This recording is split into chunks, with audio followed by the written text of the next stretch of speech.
It's Thomas. Hello, Thomas.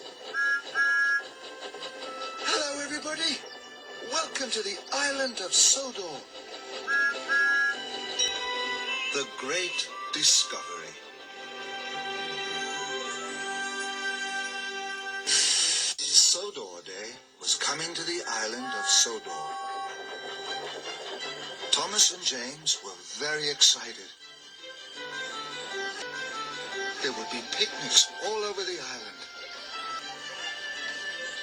A magnificent brass band, and the biggest carnival Sodor had ever seen. All the engines were busy.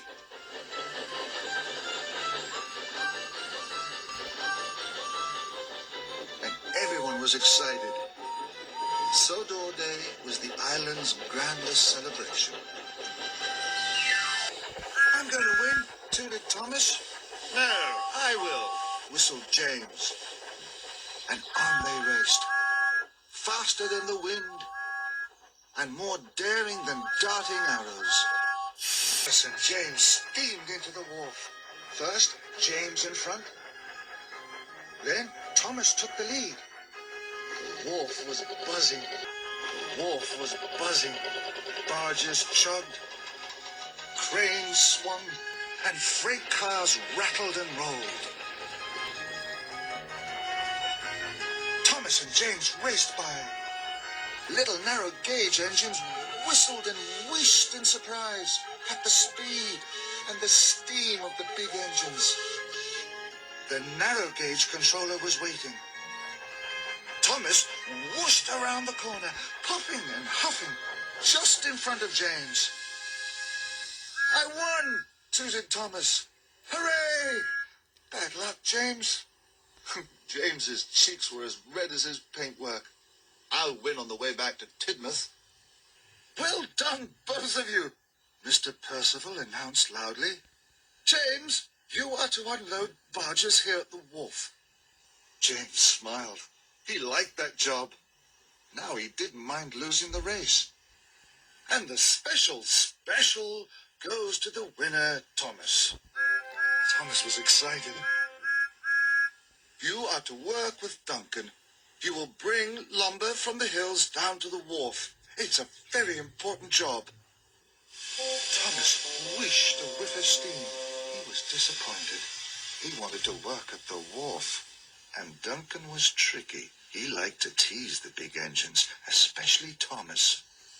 Duncan, added Mr. Percival, please look after Thomas. Mr. Percival says that because you mainline engines don't know the tracks in the hills, Duncan teased. Yes, we do. Mr. Percival wants me to work with you because you little engines can only carry small loads, teased Thomas back. Duncan huffed crossly away.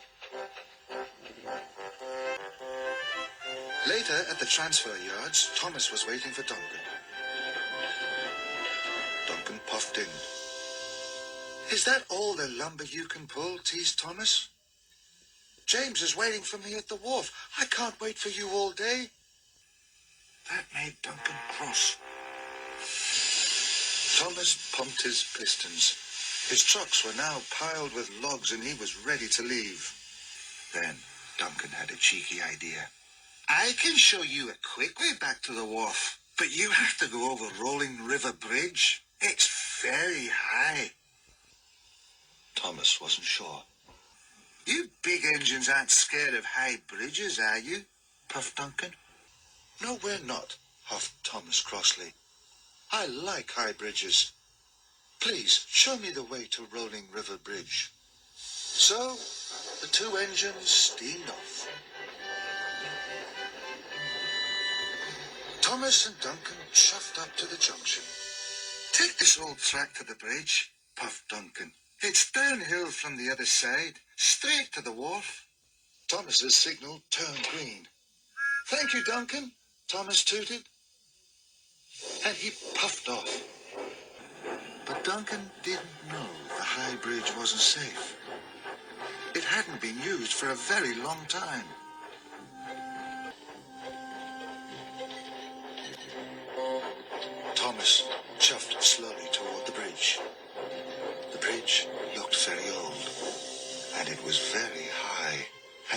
ravine was very deep. Thomas could hear rocks falling into the ravine. He felt a little scared. I like high bridges, but this one is really high. If I chuff slowly, I'll reach the other side before I know it, he puffed bravely. Wheel turn by wheel turn, Thomas edged onto the bridge. I am brave and I am strong. I'll get to the wharf and it won't take long, he chuffed to himself. Thomas was now halfway across the bridge. The sound of the falling rocks was louder and louder. The bridge had started to shudder and shake. Thomas didn't like it at all, but he wanted to get to the other side. Then Thomas heard a mighty crack. Part of the bridge in front of him came away from the rocks. Cinders and ashes, cried Thomas. I must get back to safety. He was very scared. Then Thomas started to reverse. He puffed slowly and carefully. Then there was another mighty crack. A large piece of the broken bridge fell down into the ravine below. With the biggest puff he had ever huffed, Thomas pushed backwards onto the hillside. I'm safe, he cried. Just as the last part of the bridge rolled and swung over the deep ravine.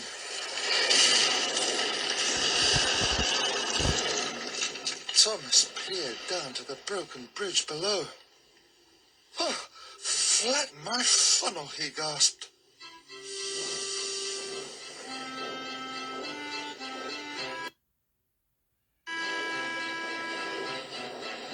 Thomas puffed back to the junction. He saw there was another track. Maybe this track goes to the wharf too, whistled Thomas. And he rattled away down the steep track. The track was covered in thick brambles and bushes. They scrunched and scratched as Thomas chuffed through them. Oh, no one has been down here for a very long time, he huffed. And he puffed on.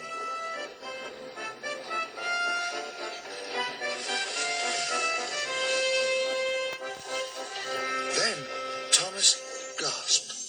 He had arrived at a hidden town. It was overgrown, rusty and very old. Bubbling boilers, Thomas cried. There were lots of old buildings and a station covered in ivy. What a funny place to have a town, he tooted. Thomas was very excited. I wonder what else I'll find, he wished. Thomas chuffed to a halt. Fizzling fireboxes, he gasped. Thomas had never seen such an amazing sight. There are so many buildings. It must have been a very large town, he cried. That looks like part of a tower. Thomas was very excited indeed. I must tell everyone about this, he tooted loudly.